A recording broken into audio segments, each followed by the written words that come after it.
قال اللہ تبارک و تعالی فی القرآن المجید فی شان حبیبہ ان اللہ و ملائکتہ یصلون علی النبی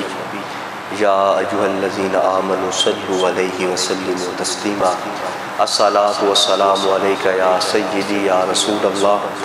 وعلی آلک واصحابک یا سیدی یا حبیب اللہ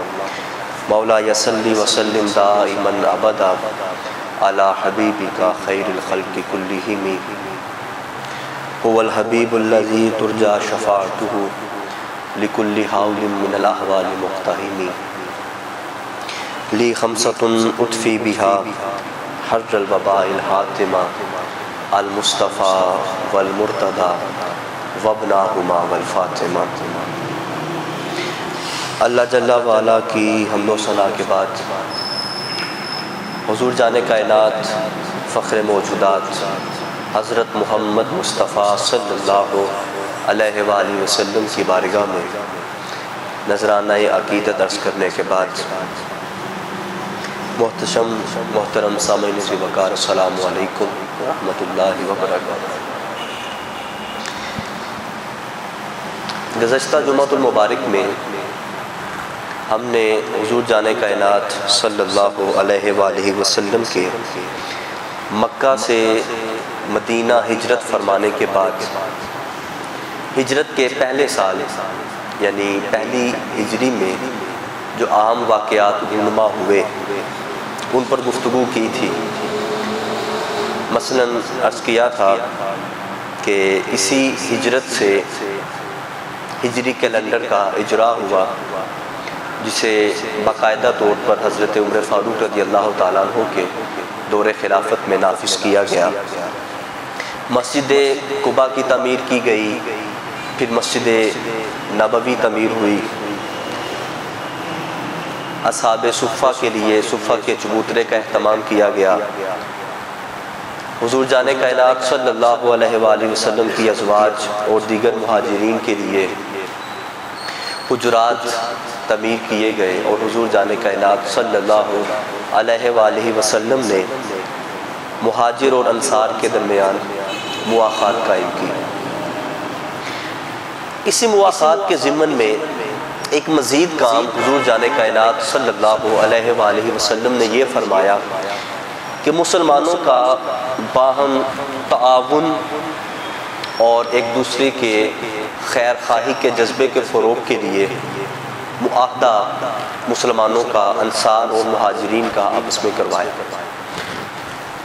مسلمانوں کے مابین مواخات بھی قائم کی گئی، باہمی تعاون کا معاہدہ بھی ہوا۔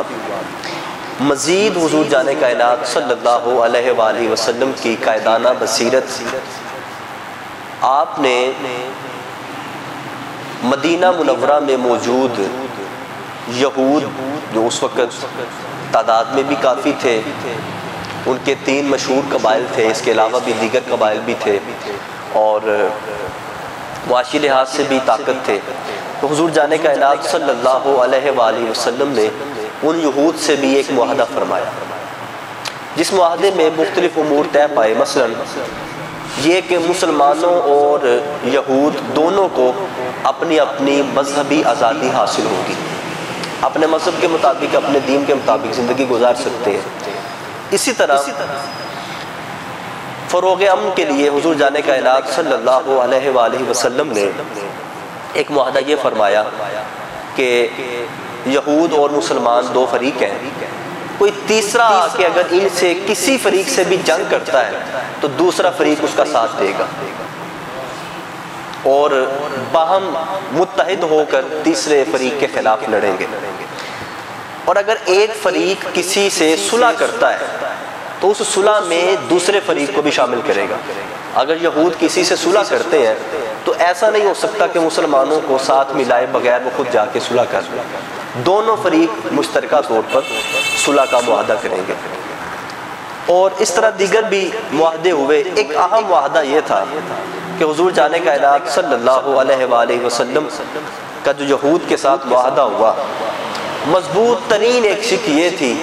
کہ اگر فریقین میں کسی بھی بات پہ تنازع ہوتا ہے تو اس کا فیصلہ حضور جان کائنات کیا کریں گے۔ کہ فیصلے کا اختیار حضور جان کائنات کے پاس ہے۔ اس سے پھر مدینہ ایک دارالحکومت کی شکل اختیار کر جاتا ہے اور مدینہ باقاعدہ طور پر ایک ریاست بن جاتی ہے۔ اسی طرح ایک اور واقعہ رونما ہوتا ہے کہ نماز تو فرض تھی، لیکن اس کے لیے حضور جان کائنات نے صحابہ سے مشاورت کی کہ نماز کے لیے اصحاب کو بلانے کے لیے کیا طریقہ اختیار کیا جانا چاہیے۔ کسی نے کہا کہ آگ روشن کی جائے اور لوگ دیکھ کے دور سے کہ آگ جل رہی ہے، نماز کا وقت ہو گیا، آ جایا کریں گے۔ کسی نے مشورہ دیا کہ ناقوس بجا دیا کریں گے، اس کی گھنٹی کی آواز سن کے لوگ آ جائیں گے۔ لیکن حضور جان کائنات صلی اللہ علیہ وآلہ وسلم نے ان مشوروں کو پسند نہیں فرمایا، کیونکہ یہ کوئی مجوس سے مشابہت رکھتا ہے، کوئی یہودیوں سے، کوئی عیسائیوں سے کوئی نہ کوئی طریقہ مشابہت رکھتا ہے۔ حضرت عمر فاروق رضی اللہ تعالیٰ عنہ بھی موجود ہیں اور حضور جان کائنات کے صحابی حضرت عبداللہ بن زید بھی موجود ہیں۔ حضرت عمر فاروق رضی اللہ تعالیٰ عنہ آپ ایک رائے دیتے ہیں، کہتے ہیں حضور میری رائے میں ایک شخص ندا دیا کرے